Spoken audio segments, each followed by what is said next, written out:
15 अगस्त 1947 भारत आजाद हुआ, लेकिन उसके दशकों पहले से ही स्वतंत्रता संग्राम की नींव रखी गई थी। ये वो दौर था जब स्वतंत्रता सेनानी देश को ही अपना धर्म मानते थे, परिवारों से ज्यादा महत्व देश सेवा को देते थे। ये कहानी ऐसे ही एक परिवार की है जो आज तक बहुत ज्यादा सुर्खियों में नहीं आया।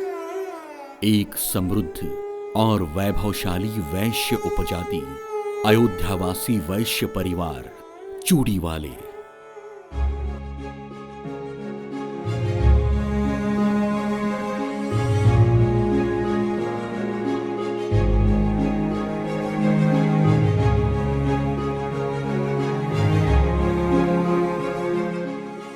सर्वप्रथम मैं अपने पूर्वजों को शत शत नमन करती हूँ।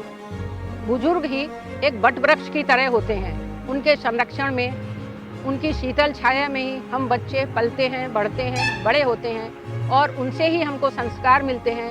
वो पारिवारिक रीति रिवाज, धर्म, कर्म सारा कुछ नए बच्चों को संस्कार रूप में देते हैं। उनके जो कार्य थे, उनके जो आदर्श थे, उन्होंने क्या किया अपने जीवन में, किस तरह से संघर्ष में जीवन बिताते हुए वो यहाँ तक पहुँचे, जिस ऊंचाई पे पहुँचे, उनके बारे में आज जो नई पीढ़ी है वो बच्चे जानते ही नहीं हैं। नई पीढ़ी क्या, इवन मुझे भी कुछ पता नहीं था। मैं जब आई तो हमारे बड़े जेठ जी और बड़ी जेठानी जी वो अपने पास में मुझे बिठाकर, और कभी परिवार के बारे में जब मैं जिज्ञासा व्यक्त करती थी कि मुझे मेरे सास ससुर जी के बारे में कुछ भी जानकारी नहीं है, मैंने उनके दर्शन भी नहीं किए हैं, तब वो लोग मुझे पूर्वजों के बारे में कुछ ज्ञान देते थे या कुछ उनके बारे में कुछ बताते थे। तो जो कुछ उन्होंने मुझे बताया उसमें से जितना मुझे याद रहा उतना ही मैंने इसमें संकलन कर पाई हूँ, इससे ज़्यादा मैं नहीं कर पाई हूँ। तो मैं ये चाहूँगी कि उनके आदर्श, उनके मूल्य जो हैं, उनके संस्कार नई पीढ़ी तक संचारित होते रहें और ये बच्चे उनके विषय में सारी जानकारी रखें। बच्चों को मालूम हो हमारे दादाजी कौन थे, हमारे परदादाजी कौन थे, हमारे ताऊजी को, तो बच्चों को बच्चे जानते ही नहीं है उस विषय में।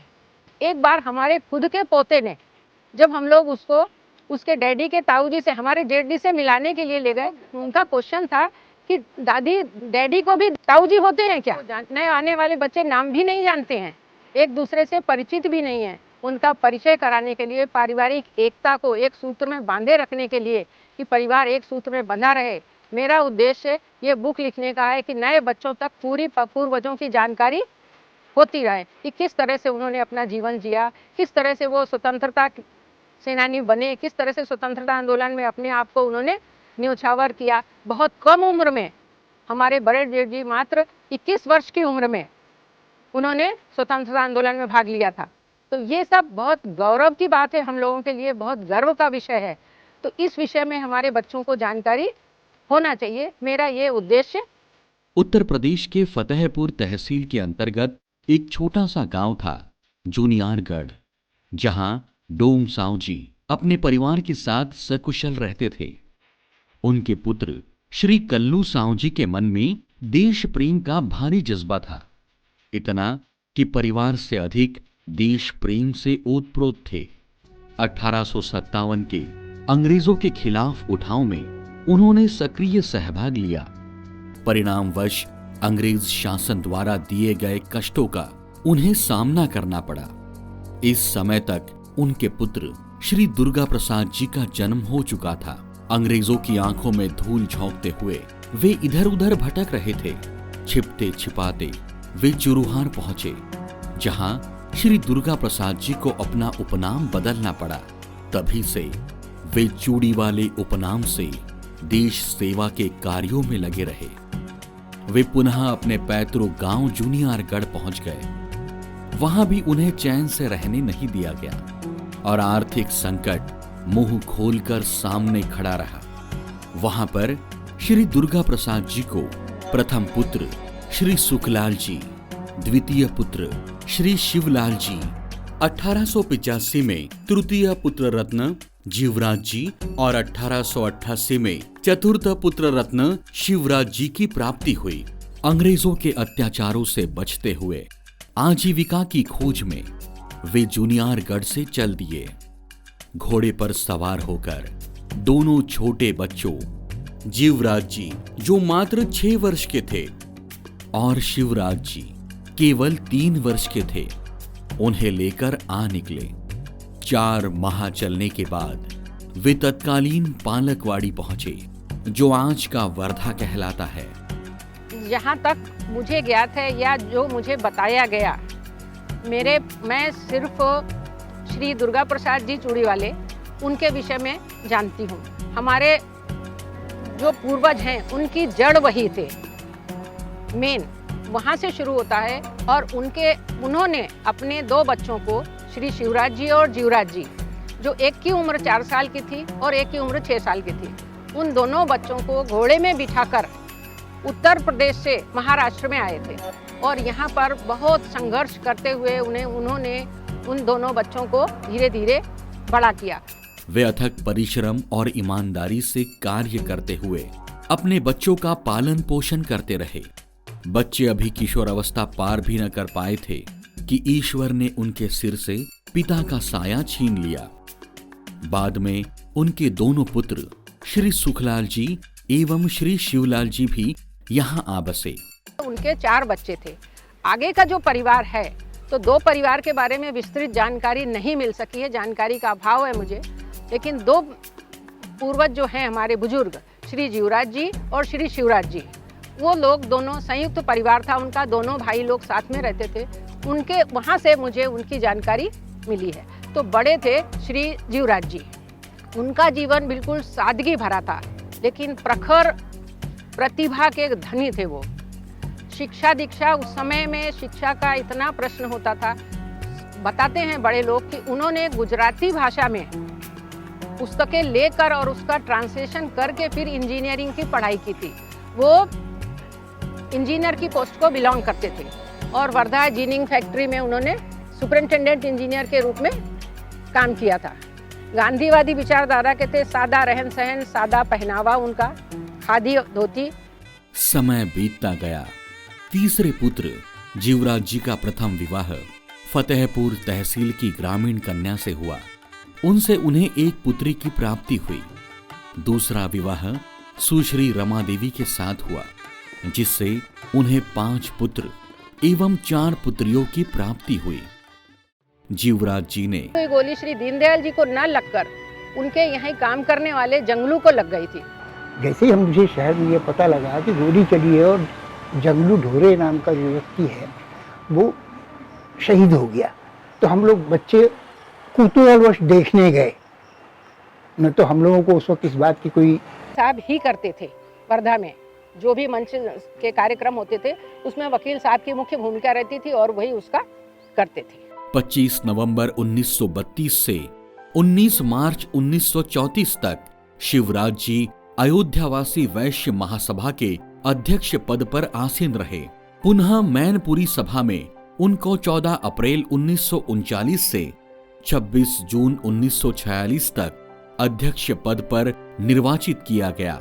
इसके साथ ही 1933 से 1943 तक ऐसे 10 वर्षों तक नगरपालिका अध्यक्ष के रूप में विद्यमान थे। 1957 में उनकी मृत्यु का समाचार तत्कालीन आकाशवाणी पर प्रसारित हुआ था। शिवराज जी के मृत्यु पर तत्कालीन राष्ट्रपति श्री राजेंद्र प्रसाद जी ने पत्र लिखकर दुख प्रकट किया। 15 अगस्त को सबसे पहले झंडा वंदन श्री शिवराज जी चूड़ीवाले के हस्त हुआ था। उसके बाद में उनके निधन के बाद मंजर शाह आवारी के हाथों 1957 में झंडा वंदन किया गया। झंडा वंदन किया वहाँ, और उन्होंने ये सुझाव दिया कि इस चौक का नाम शिवराज चूड़ीवाले चौक रख दिया जाए।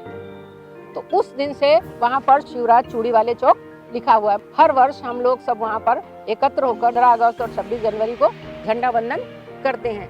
उसी समय एक नई बस्ती बनी थी स्टेशन फैल की तरफ, जिसका नाम शिवनगर रखा गया था। उनके नाम से ही उस बस्ती का नाम शिवनगर रखा, और आज भी वो बस्ती वहाँ पर है। स्वतंत्रता संग्राम में शिवराज जी का योगदान काफी महत्वपूर्ण रहा।